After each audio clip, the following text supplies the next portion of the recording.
Hi, welcome to the eighth part of the Agri Demand, Agri Supply and Government Intervention lecture of the Introduction to Economics course.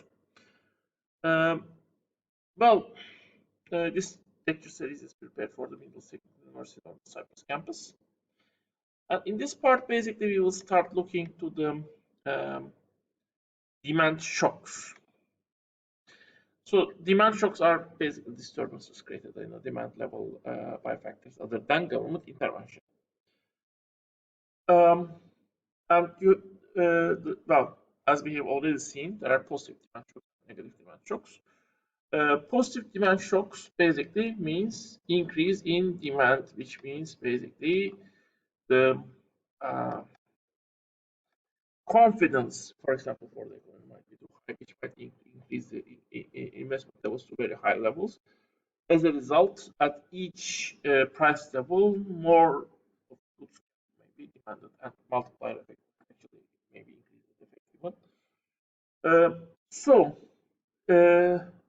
note that in this case, SRAS has not shifted. So our old SRAS is in the short run is stable, but our aggregate demand has shifted. So this means this our new if our old equilibrium is at YP and P1, our new equilibrium will be at Y2 and P2. So both price level and the output level has increased. If we had stable inflation, this means an acceleration in inflation because I mean that year there will be a higher increase in price level, which will create an additional an increase in expected inflation in the following year. If that doesn't happen, basically, still the inflation rate will increase because basically having your price level at P2 from P1 to P2 will create an inflation. This will increase the expected inflation. And as expected inflation will increase, this will shift by SRAS curve to the left. Why? Because wage increases. Demand in wage increases will be higher. If expectations adapt fast, actually, as SRAS curve shifts, that will decrease the inflation rate. Basically, that will adapt the expectations. But as long as there is some inflation, there will be an still the wage level will increase.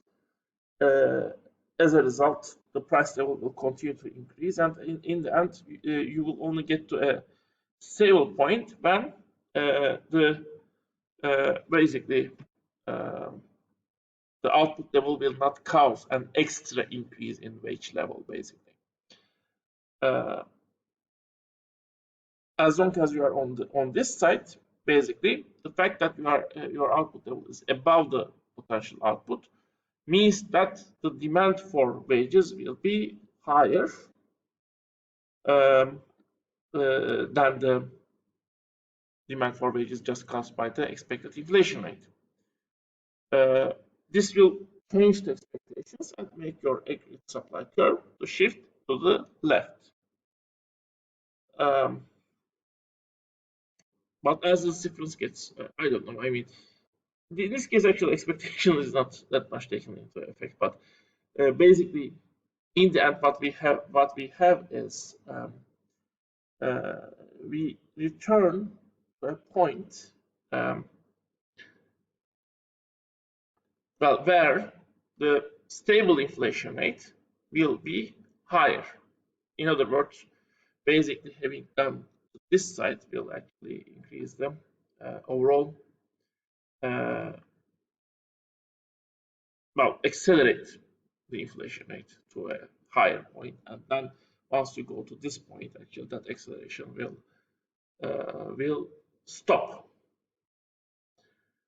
So this is the main dynamic, basically. Actually, well, with stable price level, you might think that actually the effect that's created by increase in wages might spill over in to the future. I mean, in the future, this continuous increase in the wage level might lead to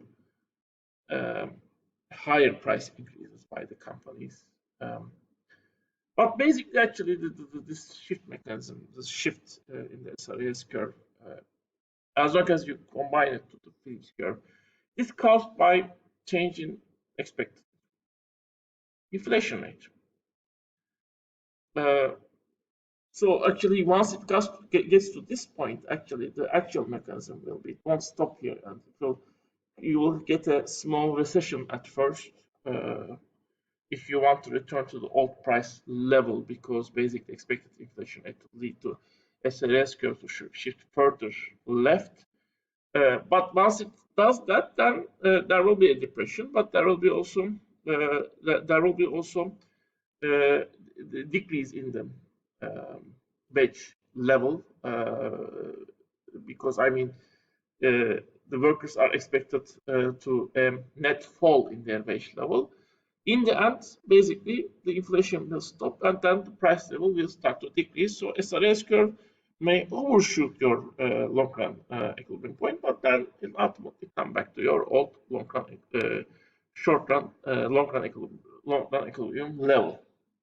Of course, when you have basically your state is accepting a stable inflation, in that case, basically your SRS curve can come to this point and stop.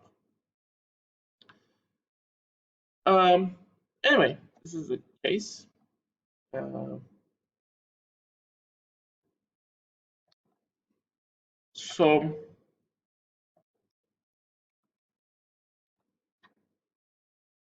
So now, just to sum up, when you have a stable price level, the initial demand shock will first bring you a new equilibrium point at a higher price and basically stable, a higher output level. In the long run, well, the expected inflation level will make shift SRS curve maybe first a little bit left of the LRAS curve, but then ultimately the dynamics of expectations will bring your SRS curve back to the intersection point with new AD curve and the LRAS curve, where the price level is higher than the previous price level. So you have an actually persistent increase in price level also in this case. So this is the basic dynamic. I mean, the expectations first. This expectations ultimately bring the SRS curve back to them. I mean, to the new long-run equilibrium point. Well, what happens in case of negative demand shock? In case of negative demand shocks, which might cause again by decrease in the confidence in the future, maybe the demand curve will. Moment, this is not it actually.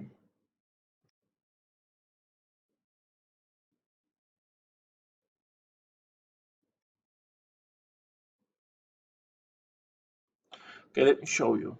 Here you can see basically the figure B. This just look to this figure.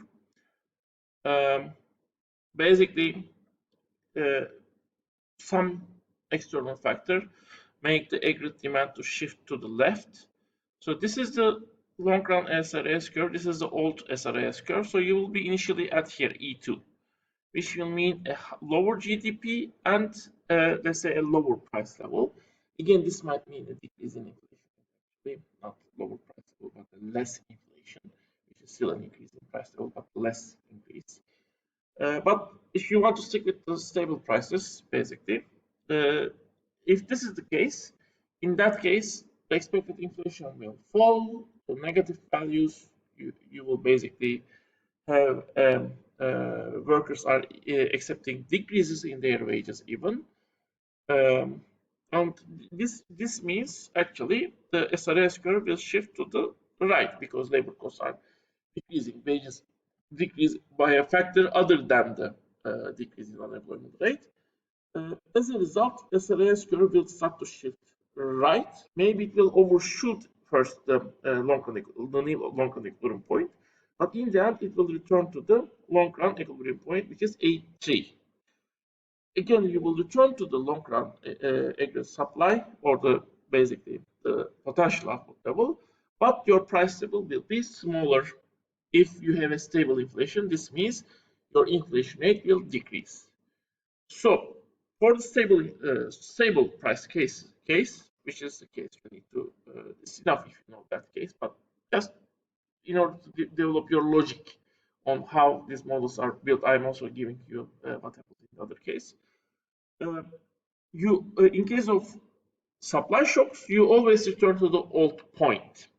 In case of demand shocks, you return to a point with lower price level, the same output again, but the lower price level, so not the same point.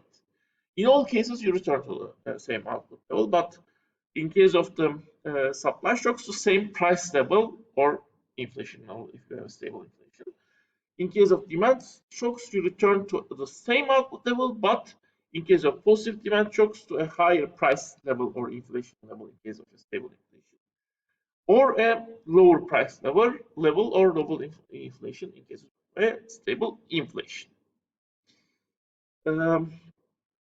So, lastly, I should mention, whenever your output level is below the potential output, the gap between the potential output and your output level, the difference, is called recessionary gap, because I mean when your output is less than potential output, it is considered as a recession. Whenever your output level is above the potential output, it's called inflationary gap, although not necessarily that increase is, at least initially, accompanied by inflation. Although even if the increase is created by a positive supply shock, in the end, as supply returns to its old point, you will have a positive inflation. But net change in inflation might be very well zero or positive, might be possible, created by the increase in output level above the potential output. But since inflation is caused the harmful effect of this increase in output level above the potential, this gap, which exists when your output level is above the potential level, is called inflationary output gap. Well,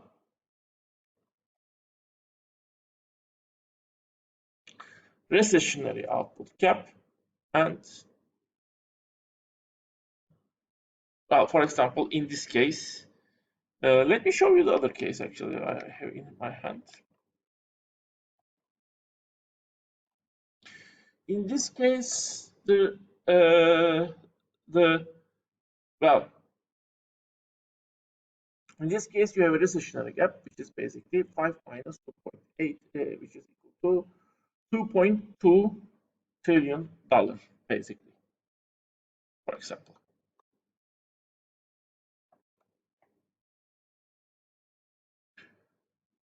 Now, we can start the government intervention part. Why is government intervening into economic system?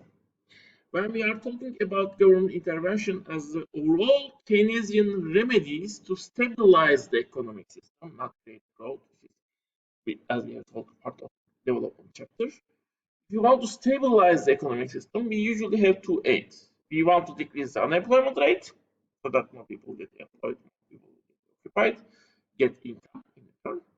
We might want to stabilize inflation at a low rate. We want to prevent inflation, but usually, in order to do that, we already have a stable inflation, which might be 4%, 5%. So we want to stabilize the inflation at a low rate, not negative, but a low rate, low positive. How do Keynesian policies do that?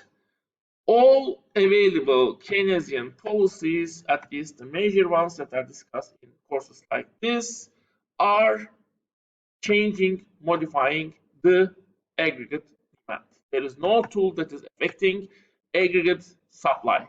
All tools are affecting aggregate demand.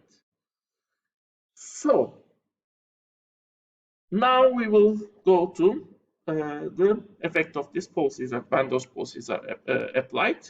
But this we will do in the next part, since we are close to the 15-minute